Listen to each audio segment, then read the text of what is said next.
The first time I heard the siren, I thought it was a test. A bored city worker firing up a forgotten horn at the edge of town. It wasn't the usual weather wail or that warbling emergency tone schools use for drills. This was lower, older, a single unbroken note that seemed to cling to the houses, crawl under doors, and breathe in the vents. The clock on my stove read 2:17 a.m. The second hand trembled, then stalled. For the 46 seconds the siren held, every device in my apartment froze like it had been pinned to a butterfly board. Then the tone dropped away and the second hand shuddered forward, like a heart deciding to keep beating. By morning, nobody mentioned it. The radio joked about traffic cones and a bake sale. I waited until the deli line was long enough to mask embarrassment and asked the woman at the register, "Did you hear a siren last night?" She blinked past me like I'd spoken into a draft. "We close at 10, she said, handing me my change. On night 2, it returned. Same time. Same freezing of cheap electronics. This time I stood at my peephole and watched the hallway. At 2:17, the bulb over apartment 3B flickered and popped. I wrote down the time in a notebook I keep for receipts and lists I never follow. At dawn, I found a new flyer stapled to the corkboard by the mailboxes, missing Caroline Cho. The photo caught her smiling with her mouth closed, as if sound were something to be concealed. I made more entries. Night 3, 2:17. Night 4, 2:17. On night 5, I pressed my palm against the wall to feel it hum. When the siren began, it carried a shape inside its tone, a subtle modulation, as if someone were singing a name underwater. After it stopped, a soft scraping passed down my hallway outside. A broom? Shoes? No. A pause, then a faint click on each doorknob in sequence, as if a key were being tried from the wrong side. By the end of the week, 2 more flyers bloomed on the corkboard like pale flowers. Someone had added faint pencil lines under each, 5 slanted tally marks. I looked closer and realized they were drawn in the exact gray of my hallway dust. That night, I taped my notebook to the door with a question in block letters. WHO hears it? By morning, the page was gone, and a new line had been added under the flyers, this time darker. 6. Lena believed me because she'd moved here for quiet and hadn't found any. We used to work the same overnight shift at the hospital. She missed the hum of machines. If there's a tone, she said, there's a source. We followed the map where streets ran out and weeds began, our breath rounding in the cold. The siren, we'd learned by then, came from the old water tower on the ridge. A rusted skeleton above a thicket of sumac, capped by a nest of dish antennas that no one claimed. Up close, the tower's legs were crosshatched with initials and dates. The oldest scraped claim read 1927, the newest read Tomas, 217. A chain-link fence did its formal duty and then gave up to a hole already cut at the bottom. We slid through. A locked service door yielded to the kind of screwdriver Lena carried like jewelry. Inside, darkness was not absence, but texture, the kind of dark that had mass, cool and damp, and slightly electrical, like the backstage of a storm. The control room was a single metal desk, a wall calendar stuck forever on June, and a panel crowded with switches labeled in a handwriting too ornate for industrial use. Attend, announce, accept, release. Someone had glued a brass plate under a slot with a single word, acknowledge. A reel-to-reel machine sat dormant beside it, a tape threaded through as if mid-thought. On the desk, a ledger, its paper grayed to the color of attic air, waited open. Entries filled both pages, names marching down like a chamber choir's roster. I traced the last few with a finger I didn't trust. They ended with Caroline Cho. No check marks, just the same small flourish beside each. A slanted hash like the tally on our corkboard. Lena turned on her field recorder. When she replayed the room's silence, it wasn't silent at all. Buried under a low hiss were shapes of sound the ear couldn't name. vowel ghosts, a human mouth practicing the idea of names. We left the tape running while we stood in that stale quiet and pretended we weren't listening for our own syllables. Then, with the cautious disrespect of amateur scientists, we touched nothing and took pictures of everything. "We should leave town for a night," I said as we replaced the chain. Hide from the note, we drove to the highway. The sign announcing the city limits didn't say welcome, it said return. The engine shuddered. The road ahead bent graciously to the right and back into town, like a host guiding us to where our coats already hung. When my phone regained a signal, it was 8:31 p.m. again.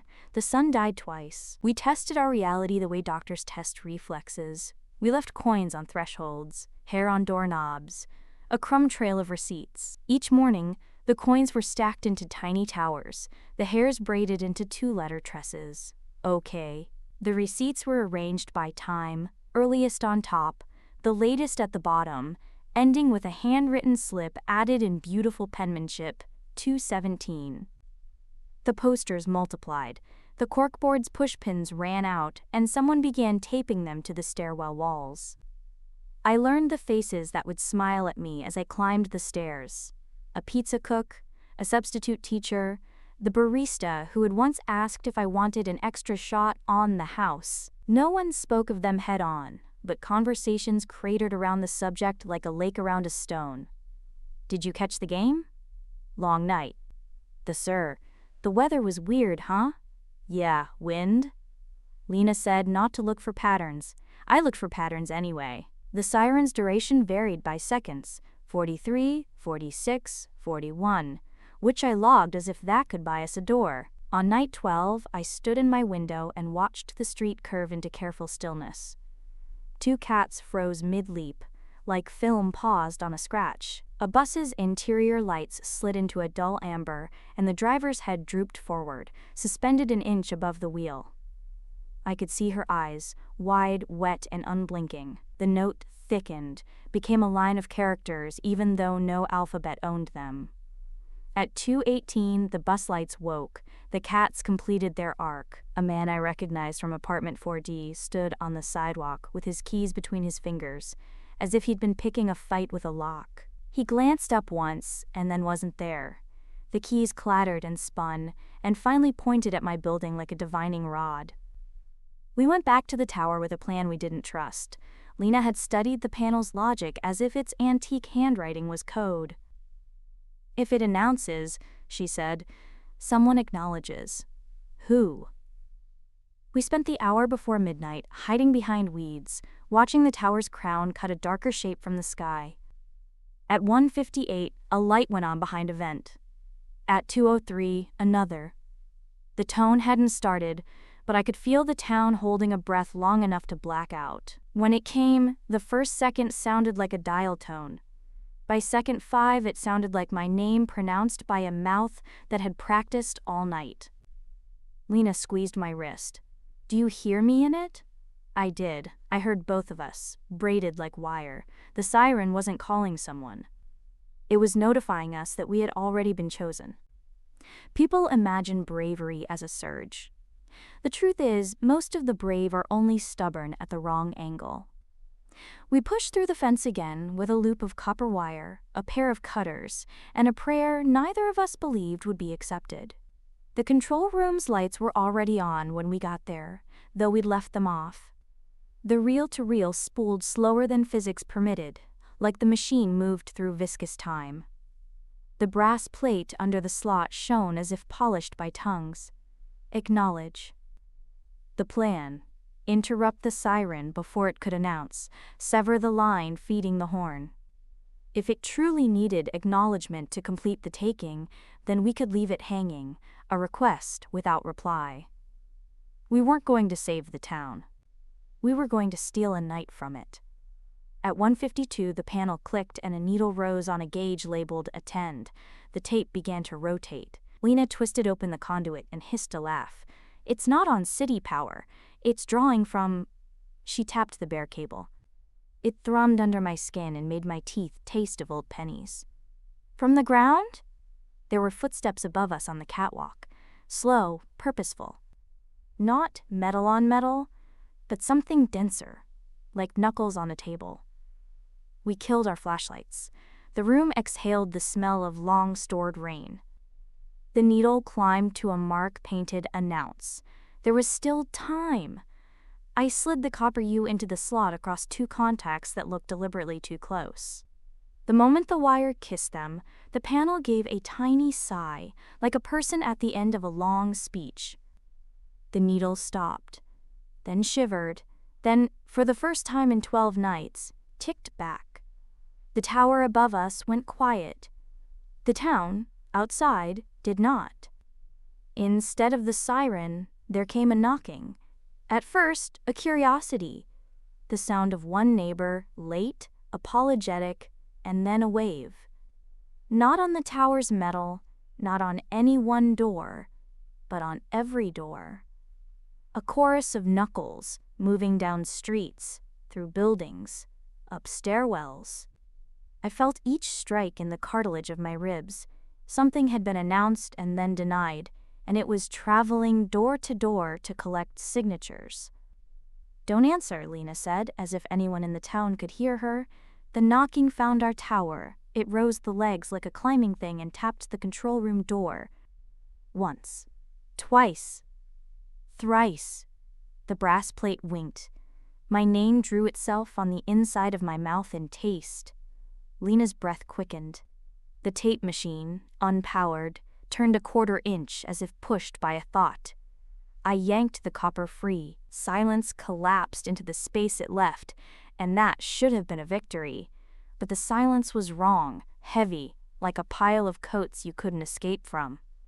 Then the ledger on the desk flipped 3 pages forward and caught itself with a soft, papery cough. A pen rolled from nowhere and lay against a line drawn upward from the bottom margin to meet 2 words that hadn't been there a second ago. Next. You. Lena reached for my hand. Our fingers were slick with metal smell. "We need to make the siren sing," she said, realization opening in her face like a wound. "It's not just announcing. It's persuading the town to hold still while something is taken. Without it, everything is already moving toward us to finish the job the slow way."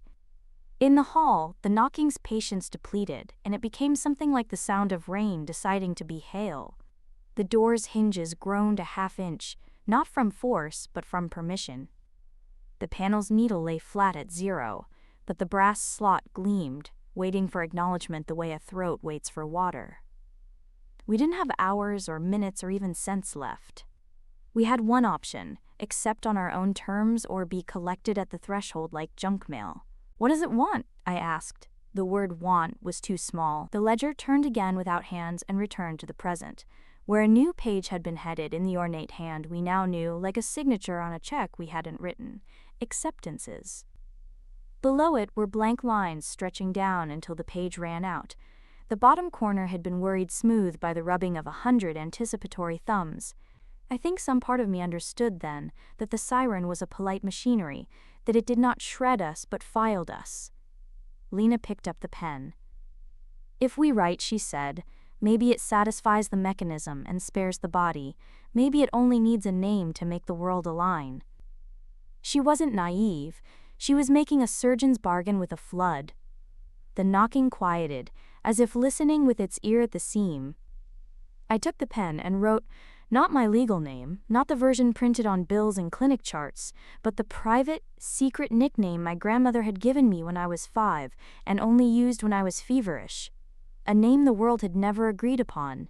The ink drank it. For a moment the room brightened like someone had lifted a lampshade. The tower sang. Not the old horn's iron bellow, but a narrow, silver tone like a fingernail drawn around crystal. It was wrong for the size of the room and perfectly right for the notch of my spine. The needle on the panel leaped past "Announce" to a mark burned into the dial by previous fires. The tape spun. But the song wasn't quite my name. It was close, then closer, then in the last syllable it faltered, stumbled over the private bend in the vowel that only one other person had ever heard from my fever bed. The tone bent, the air bent with it. The ledger shook itself like a dog and blurred, unblurring into a second heading, revisions. Outside, the knocking stopped. Footsteps receded down 1,000 stairwells. The city exhaled cautiously, the way a patient tests a rib. Lena touched my shoulder. "You changed the note," she said, wonder and horror married in her voice. "It's tuned to official names. You gave it a wrong one." We ran to the catwalk, our breath making little clouds in the hole the night left. Streets below had misaligned. Corners failed to meet themselves. Alleys doubled back and didn't kiss. A bus idled with its doors open on both ends of the block, the driver looking between them as if counting which was real. The posters on my stairwell, I could see them through 10 windows at once, had reshuffled. The faces turned slightly so their gazes met mine like a choir on a new conductor. Caroline Cho's smile had opened, at last, as if about to say a note she'd been holding. At 2:17, the silver tone tried again, corrected its vowel, and found the seam where my nickname had lived. The world snapped into place so sharply my teeth rang. The ledger's page filled in a single line without ink. Accepted. Not me, Lena. Her name appeared with the neat flourish the town used when it felt satisfied. She didn't vanish theatrically. That would have been a mercy. She thinned. That's the only word I own for it. The edges of her went first, as if printed lightly and handled too often. My hand held hers until it held only the temperature she'd left behind. She smiled the way nurses smile when a monitor shows a number that makes the room very bright and very quiet. "Keep the wrong name," she said, her breath moving my next sentence out of order. Then she was a memory in the right spot and an absence in every other. I smashed the panel with the cutters until the gauge's glass gave and the needle lay severed on the floor like a bone the dog finally found. The tower did not care. It had accepted a thing. The paperwork was clean. Down below, doors opened and closed, with the polite certainty of a schedule resuming after a weather delay. For the first morning in 12, there was no new poster. I went home and slept with the TV on so the world would feel like a room with other people in it. When I woke, my phone blazed with messages from numbers I didn't recognize, each beginning with "Is Lena with you?" and ending with silence. The corkboard had been tidied. Someone had collected the extra flyers in a neat sheaf and wrapped them with a rubber band. That night at 2:17, nothing sounded. The clock's second hand strolled past as if out for air. I cried so hard it felt like sin. At 2:18, a sound rose not from the tower but from my chest, a small domestic hum, like a new refrigerator deciding when to turn on.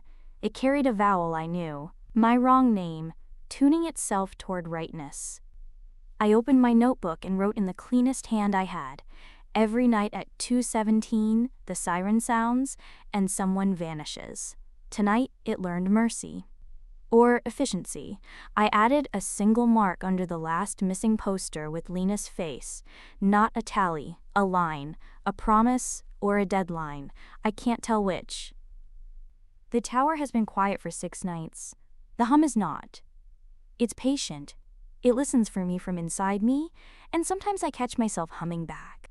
If the town needs an announcer now, I'm afraid it has one. I practice my wrong name until it hurts to say.